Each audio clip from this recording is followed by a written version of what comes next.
خلا کی تسخیر کی جانب پاکستان کا پہلا قدم، تاریخی satellite mission I cube Qamar چاند پر روانہ، چین کے ہینان اسپیس لانچ سائٹ سے خلا میں روانہ کیا گیا۔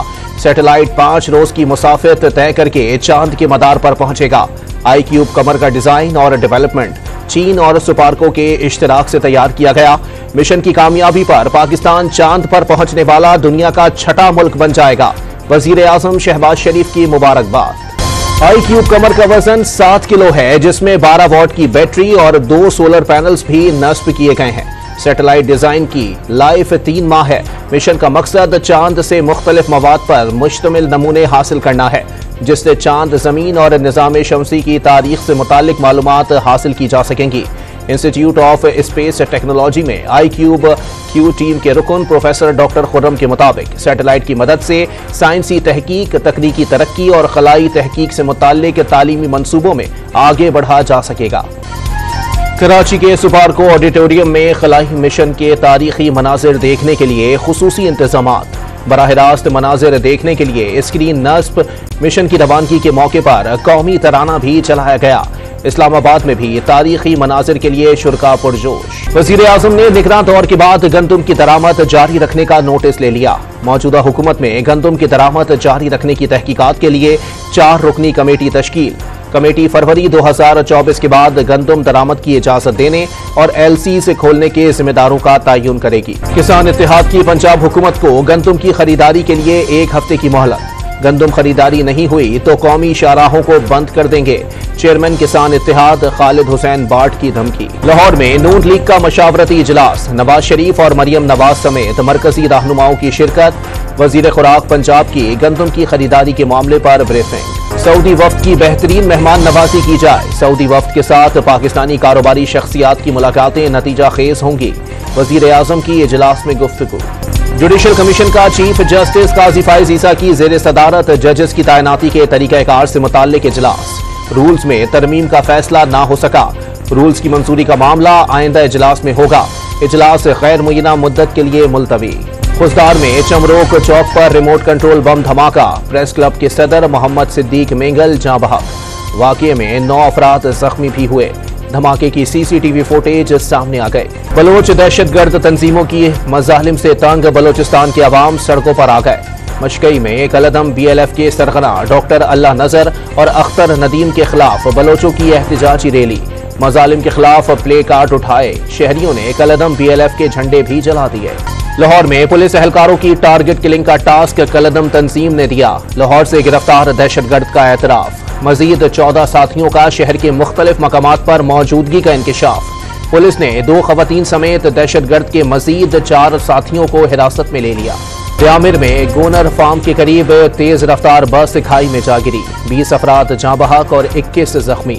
بدقسمت بس راولپنڈی سے ہنزا جا رہی تھی، حادثہ موڑ کاٹتے ہوئے صبح 5 بجے پیش آیا۔ وزیر اعظم کا حادثے پر افسوس کا اظہار، زخمیوں کو بہترین علاج معالجہ فراہم کرنے کی ہدایت۔ سپریم کورٹ میں فیض آباد دھرنا کیس سماعت کے لیے مقرر، چیف جسٹس قاضی فائز عیسیٰ کی سربراہی میں 3 رکنی بینچ 6 مئی کو سماعت کرے گا۔ وفاقی حکومت کی فیض آباد دھرنا کمیشن کی رپورٹ پیش کی جائے گی۔ سنی اتحاد کونسل کو مخصوص نشستیں نہ ملنے کا کیس سپریم کورٹ میں سماعت کے لیے مقرر، جسٹس منصور علی شاہ کی سربراہی میں 3 رکنی بینچ 8 مئی کو سماعت کرے گا۔ جسٹس محمد علی مظہر اور جسٹس اطہر من اللہ بینچ میں شامل۔ آڈیو لیکس میں بینچ پر اعتراض واپس لینے کی IB کی متفرق درخواست اسلام آباد ہائی کورٹ نے خارج کر دی۔ اسسٹنٹ اٹارنی جنرل نے درخواست واپس لینے کی استدعا کی تھی۔ وزیر داخلہ محسن نقوی اور وزیر دفاع خواجہ آصف کا لاہور ایئرپورٹ کا دورہ، مسافروں کے لیے سہولیات پر عدم اطمینان کا اظہار۔ وفاقی وزراء کا بیرون ملک جانے والے مسافروں کی تلاشی کے عمل کو آسان اور تیز کرنے کا حکم، آمد اور روانگی ٹرمینل پر امیگریشن کے کاؤنٹرز میں اضافے کی ہدایت۔ جیریز اور عارف حبیب گروپ سمیت 10 بڑے اداروں نے PIA خریدنے میں دلچسپی ظاہر کر دی، ابتدائی دستاویزات بھی حاصل کر لیں۔ ڈومیسٹک پروازیں آپریٹ کرنے والی 3 نجی ایئر لائنز بھی ابتدائی بولی میں شامل۔ نئی حکومت کے 2 ماہ میں برآمدات میں 45 کروڑ 40 لاکھ ڈالرز کی کمی، حکومت کے دوسرے ماہ تجارتی خسارہ 181% بڑھ گیا۔ امریکہ کی معاشی استحکام کے لیے پاکستان کی کوششوں کی حمایت، IMF سے معاہدے سمیت دیگر کوششوں کو سراہتے ہیں۔ ترجمان امریکی محکمہ خارجہ کی پریس بریفنگ۔ تھر میں 175 ارب ٹن کوئلے کے ذخائر، 12 بلاک میں 2 ارب ٹن کوئلہ موجود۔ ہر بلاک 30 سال تک 4000 سے 5000 میگا واٹ بجلی بنا سکتا ہے۔ وزیر اعلیٰ سندھ مراد علی شاہ کا تھرکول اجلاس سے خطاب۔ ملک میں مہنگائی میں 1% کی کمی، سالانہ شرح 24.37% پر آ گئی۔ ادارہ شماریات کی ہفتہ وار رپورٹ جاری۔ کراچی میں سول اسپتال کے کینسر وارڈ کی ابتر صورتحال، چھت میں دراڑیں پڑنے سے ٹینکی سے کینسر وارڈ میں پانی ٹپکنے لگا۔ وارڈ میں جگہ جگہ بالٹیاں رکھ دی گئیں۔ خیبر پختونخوا میں نمونیا اور خسرہ کے کیسز میں اضافہ، حیات آباد میڈیکل کمپلیکس میں 2 ماہ کے دوران خسرہ سے 6 بچے جاں بحق۔ پشاور میں 4 ماہ کے دوران 36,000 بچے نمونیا میں مبتلا ہو گئے۔ اسرائیلی فوج کی بمباری سے 24 گھنٹے میں مزید 28 فلسطینی شہید۔ حماس کا مذاکرات کے لیے وفد دوبارہ مصر بھیجنے کا اعلان۔ ترکیہ نے اسرائیل سے تمام تجارتی تعلقات منقطع کر دیے۔ ایران نے بھی امریکی اور برطانوی شخصیات اور کمپنیوں پر پابندی عائد کر دی۔ اسلحہ ساز اور آئل کمپنیاں بھی شامل۔ غزہ میں اسرائیلی مظالم کے خلاف امریکی جامعات میں جاری احتجاج کو 14 روز مکمل۔ پولیس نے کولمبیا یونیورسٹی کے طلباء پر ربڑ کی گولیاں برسا دیں۔ 300 طلباء کو گرفتار کر لیا۔ امریکی صدر جو بائیڈن نے مظاہرین سے پرامن رہنے کی اپیل کر دی۔ برطانیہ میں بلدیاتی انتخابات کی ووٹنگ مکمل ہونے کے بعد گنتی جاری۔ کل صبح تک عمل جاری رہے گا۔ 107 کونسلز کی 2636 نشستوں پر عوام نے حق رائے دہی استعمال کیا۔ پاکستانی نژاد صادق خان تیسری بار لندن کے میئر کے لیے قسمت آزمائی کر رہے ہیں۔ نیول چیف کا چینی people's liberation army navy headquarters کا دورہ۔ امیر البحر نوید اشرف کا چینی بحریہ کے کمانڈر ایڈمرل سے 2 طرفہ بحری تعاون اور علاقائی میری ٹائم سیکیورٹی کے امور پر تبادلہ خیال۔ کمانڈر پیپلز لبریشن نے میری ٹائم سیکیورٹی میں پاک بحریہ کے کردار کو سراہا۔ پاکستان سمیت دنیا بھر میں آزادی صحافت کا دن منایا جا رہا ہے۔ رواں برس عالمی دن ماحولیاتی بحران سے منسوب۔ پاکستان میں صحافت کا شعبہ پیچیدہ مسائل سے دوچار۔ پریس فریڈم انڈیکس پر پاکستان کا 180 میں سے 185واں نمبر۔ خیبر پختونخوا کابینہ سے MNA شیر افضل مروت کے بھائی خالد لطیف مروت کو فارغ کر دیا گیا۔ خالد مروت معاون خصوصی برائے انفارمیشن ٹیکنالوجی تھے۔ سندھ ہائی کورٹ کا تھانوں میں کاروباری سرگرمیاں فوری ختم کرنے کا حکم۔